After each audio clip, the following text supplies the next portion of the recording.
오늘 우리에게 주신 하나님의 말씀은 고린도전서 9장 23절에서 27절까지의 말씀입니다. 다 같이 화면을 보시면서 한마음으로 합독해서 읽겠습니다.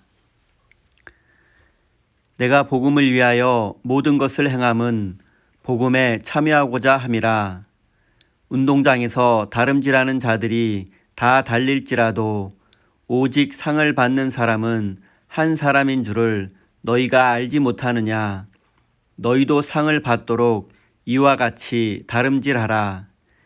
이기기를 다투는 자마다 모든 일에 절제하나니 그들은 썩을 승리자의 관을 얻고자 하되 우리는 썩지 아니할 것을 얻고자 하노라. 그러므로 나는 다름질하기를 향방 없는 것 같이 아니하고 싸우기를 허공을 치는 것 같이 아니하며 내가 내 몸을 쳐 복종하게 함은 내가 남에게 전파한 후에 자신이 도리어 버림을 당할까 두려워함이로다. 아멘. 하나님께서 이 말씀을 통하여 우리에게 은혜 주시기를 원합니다. 하나님의 크신 사랑과 은총이 여러분의 삶에 함께 하시기를 빕니다. 오늘은 복음에 사로잡힌 삶이라는 제목으로 함께 하나님의 말씀을 나누겠습니다. 먼저 여러분에게 질문 하나 드리겠습니다. 지금 여러분의 가장 큰 관심사는 무엇입니까? 경제적인 어려움을 겪고 계신 분은 먹고 사는 문제가 가장 큰 관심사일 것입니다. 건강에 문제가 있는 분은 건강 회복이 가장 큰 관심사일 것입니다. 그리고 자녀의 문제로 어려움을 겪고 계신 분은 자녀의 문제가 해결되는 것이 가장 큰 관심사일 것입니다. 대부분의 사람들은 이처럼 자신을 둘러싼 환경의 문제를 가장 큰 관심거리로 여깁니다. 하지만 오늘 본문 말씀에 기록된 바울의 고백을 빌리자면 그의 최고의 관심사는 복음에 참여하는 것이었습니다. 복음에 참여한다는 것이 어떤 의미인지를 살펴보겠습니다. 23절입니다. 내가 복음을 위하여 모든 것을 행함은 복음에 참여하고자 함이라. 먼저 바울은 내가 복음을 위해서 모든 것을 행했다고 고백합니다. 이것은 쉽게 생각하면 복음을 전하기 위해서 자신의 모든 것을 바치고 최선을 다했다는 의미로 이해할 수 있습니다. 고린도전서 전체의 맥락 속에서 보면 바울은 복음을 위해서 자신의 삶을 헌신했을 뿐만 아니라 자신에게 주어진 사도로서의 모든 권리마저 포기했습니다. 왜냐하면 복음에 참여하기를 원하고 복음 전하는 일에 동참하기를 원했기 때문입니다. 간단히 말씀드리면 바울은 복음에 참여하기 위해서 모든 것을 희생하고 헌신했다는 의미입니다. 그럼 바울이 말하는 복음에 참여한다는 것은 어떤 의미일까요? 그것은 단순히 복음을 전하는 것을 넘어 복음에 집중한다는 것입니다. 지금 바울에게 있어서 가장 큰 관심사는 복음입니다. 복음에 사로잡힌 삶을 사는 것입니다. 바울은 복음을 전하는 삶과 복음에 사로잡힌 삶을 분리해서 말하고 있습니다. 바울의 경우에는 그가 복음에 사로잡힌 사람이었기 때문에 모든 것을 희생하고 복음을 전할 수 있었던 것입니다. 바울의 고백을 통해서 알 수 있는 신앙의 우선순위가 있습니다. 그것은 복음을 전하는 것이 먼저가 아니라 무엇보다 먼저 복음에 사로잡힌 사람이 되어야 한다는 것입니다. 복음에 사로잡힌 사람, 복음을 가장 중요한 것으로 여기는 사람만이 복음을 전할 수 있기 때문입니다. 그리고 엄밀히 말씀드리면 복음을 전하는 것은 복음에 사로잡힌 사람이 아니라 하나님께서 복음에 사로잡힌 사람을 사용하셔서 복음을 전하는 것입니다. 우리가 복음을 전하는 것이 아니라 하나님께서 우리를 사용하셔서 복음을 전하시는 것입니다. 우리가 복음에 사로잡힌 사람이 될 때 비로소 하나님께서 우리를 사용하실 수 있는 것입니다. 그리고 바울은 복음에 사로잡힌 사람, 하나님께 쓰임받는 사람이 되기 위한 방법을 고대 그리스의 올림픽과 고린도의 이스미안 축제를 통해서 설명했습니다. 24절입니다. 운동장에서 다름질하는 자들이 다 달릴지라도 오직 상을 받는 사람은 한 사람인 줄을 너희가 알지 못하느냐. 너희도 상을 얻도록 이와 같이 다름질하라. 올림픽과 이스미안 경기는 고대 그리스 신들을 위한 축제였습니다. 그리고 이 경기가 진행되는 동안에는 각 도시국가들 사이에 모든 전쟁이 멈추었습니다. 왜냐하면 선수단과 사절단 그리고 시민들의 안전이 보장되어야만 축제가 진행될 수 있었기 때문입니다. 그리고 이 기간에는 사형 집행도 금지되었습니다. 바울은 이 축제에 참여하는 선수들의 훈련과 그리스도인의 영적인 훈련을 연결시켜서 복음에 사로잡힌 삶을 설명하고 있습니다. 바울은 먼저 달리기 시합을 비유로 설명했습니다. 바울은 고린도 교회 교인들에게 영적인 달리기 시합에서 상을 받도록 최선을 다하라고 권면했습니다. 달리기 시합에서 달리는 선수는 여러 명이지만 상을 받는 선수는 1등 1명입니다. 상을 받고 1등이 되라는 바울의 말씀을 1등 성도와 2등 성도가 있다는 말로 오해해서는 안 됩니다. 이 말씀의 의미는 하나님의 말씀에 순종하고 영적인 삶에 집중하라는 의미입니다. 신앙생활을 다른 성도들과의 경쟁으로 생각해서는 안 됩니다. 신앙은 비교의 대상이 될 수 없습니다. 겉으로 보기에는 신실한 믿음의 사람으로 보일 수도 있지만 아무도 보지 않는 곳에서는 그가 진실한 성도인지 알 수 없습니다.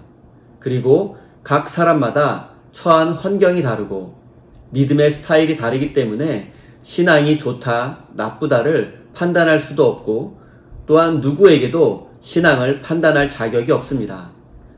우리의 신앙을 판단하실 분은 오직 하나님 한 분뿐이라는 사실을 잊어서는 안 됩니다. 우리가 할 수 있고 해야 하는 것은 하나님의 은혜를 기억하고 믿음의 삶에 집중하는 것입니다. 25절입니다. 이기기를 다투는 자마다 모든 일에 절제하나니 그들은 썩을 승리자의 관을 얻고자 하되 우리는 썩지 아니할 것을 얻고자 하노라. 올림픽 경기에서 이기기를 원하고 승리하기를 원하는 선수는 무엇보다 먼저 자신의 삶을 절제할 줄 알아야 합니다. 하고 싶은 것을 다 하고 승리하는 선수는 없습니다.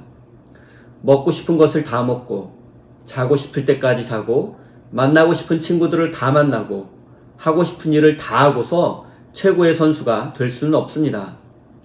바울의 표현을 빌리자면 모든 것을 할 자유가 있지만 그 자유를 내려놓고 절제해야지만 최고의 선수가 될 수 있는 것입니다. 믿음의 훈련에 있어서도 절제가 필요합니다.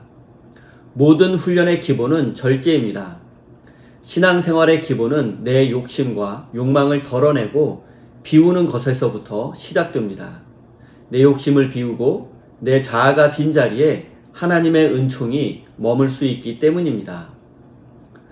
우리의 마음과 육체는 훈련하지 않으면 무절제해지기 쉽습니다. 그렇기 때문에 바울은 자신의 몸을 쳐서 복종시킨다고 했습니다. 우리가 마음과 육체를 훈련하지 않는다면 우리는 마음이 이끄는 대로, 욕망이 이끄는 대로 살 수밖에 없습니다. 하지만 우리가 몸과 마음을 영적인 훈련을 통해서 단련시킨다면 우리의 삶은 하나님 앞에 쓰임받는 삶이 될 수 있습니다.